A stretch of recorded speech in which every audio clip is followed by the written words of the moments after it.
Achat de chaîne YouTube, ce que vous devez savoir. Si vous vous apprêtez à acheter une chaîne YouTube, écoutez attentivement cette vidéo.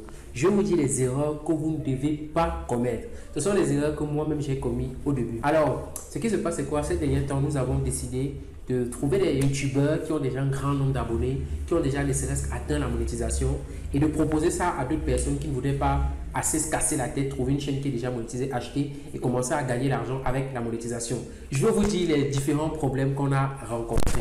Alors, donc, suivez cette vidéo jusqu'à la fin. Je vous dis ce que vous ne devez pas faire avant d'acheter votre chaîne YouTube. Je vais commencer à narrer l'histoire proprement dit. Récemment, j'ai publié une vidéo sur ma chaîne. La vidéo parle de l'achat d'une chaîne YouTube.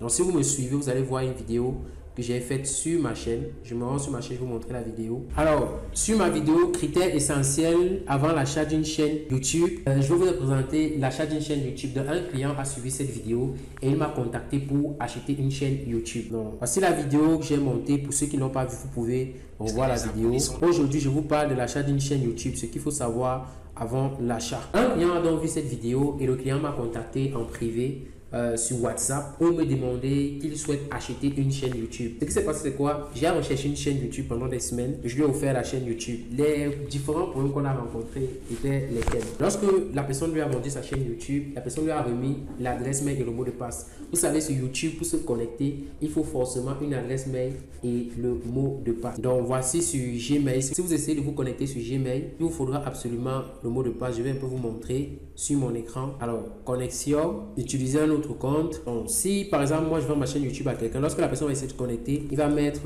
mon adresse mail, il va cliquer sur suivant, il mettra le mot de passe. Donc, une fois qu'il va le faire, YouTube peut lui demander de vérifier l'identification, donc une validation à 2 étapes. La validation à 2 étapes, c'est pour éviter les pirates. C'est pour éviter que si quelqu'un peut-être a votre mot de passe, s'il est connecté aux États-Unis, on puisse vous envoyer un message pour vous dire est-ce que c'est vraiment vous. Et il faut vérifier ça sur votre téléphone.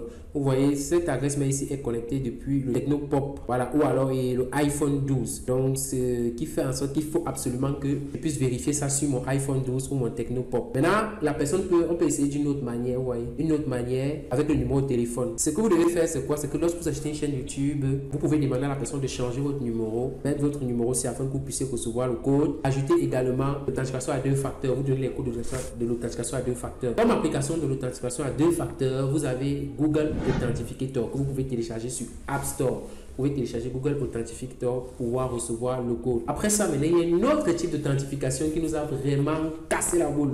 Et je vais vous montrer ça. Donc, malgré le fait que j'avais remplacé tout ça au client, lorsqu'il se connectait sur YouTube, YouTube lui demandait encore l'authentification à 2 facteurs avec le numéro de celui qui a vendu la chaîne YouTube. Ce truc nous a vraiment cassé la tête. Pourtant, on avait déjà terminé avec celui qui a vendu la chaîne YouTube. Donc, lorsque vous êtes par exemple sur YouTube avec le numéro et que vous souhaitez peut-être changer certains contenus, YouTube peut vous demander encore une autre validation en 2 étapes. Ce que vous devez faire pour pouvoir mettre fin à tout ça, n'est-ce pas, éviter toutes ces validations, cette authentification. Lorsque vous achetez une chaîne YouTube, ne demandez pas uniquement les coordonnées de l'adresse mail.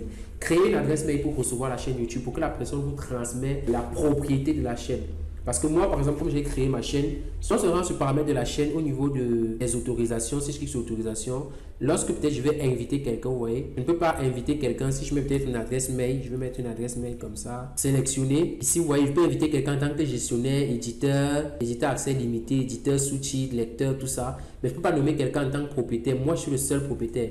Mais il y a une méthode alors pour être propriétaire de la chaîne. Je vais faire un tutoriel ici. Lorsque je veux vendre une autre chaîne YouTube à un client, lorsque je suis en train de le faire, je vous ferai un tutoriel propre pour vous montrer comment on peut nommer quelqu'un propriétaire de la chaîne. Parce que je ne peux pas le faire avec une chaîne que j'ai déjà vendue. Ce n'est pas vraiment logique. Donc, lorsque vous achetez la chaîne, demandez à être propriétaire. On va vous transmettre tous les droits. Vous aurez tous les droits sur la chaîne. De cette manière, vous pourrez jouir de la chaîne comme vous voulez. Et une autre chose, lorsque vous achetez une chaîne YouTube, ça peut arriver que le compte Google AdSense vient d'être ajouté. On ne peut pas le changer peut-être après un certain nombre de temps. Vous voyez, si je viens peut-être ici sur Revenu, vous allez voir Revenu, Google AdSense, modifier. Si je clique peut-être sur modifier ici, vous voyez, moi je peux modifier, mais si quelqu'un a peut-être modifié ça, moi machin, vous ne pouvez pas modifier ça le plus rapidement possible. Donc vous devez patienter un certain nombre de temps avant de modifier le compte Google AdSense. Moi, ce que je vous dis, c'est de demander à la personne de vous nommer propriétaire de la chaîne. Il y a une manière de le faire. Je ne peux pas le faire ici dans cette vidéo parce que je n'ai pas vraiment prévu ça. Si vous êtes intéressé par une vidéo sur comment nommer quelqu'un propriétaire de la chaîne, une autre adresse mail, dites-le moi en commentaire.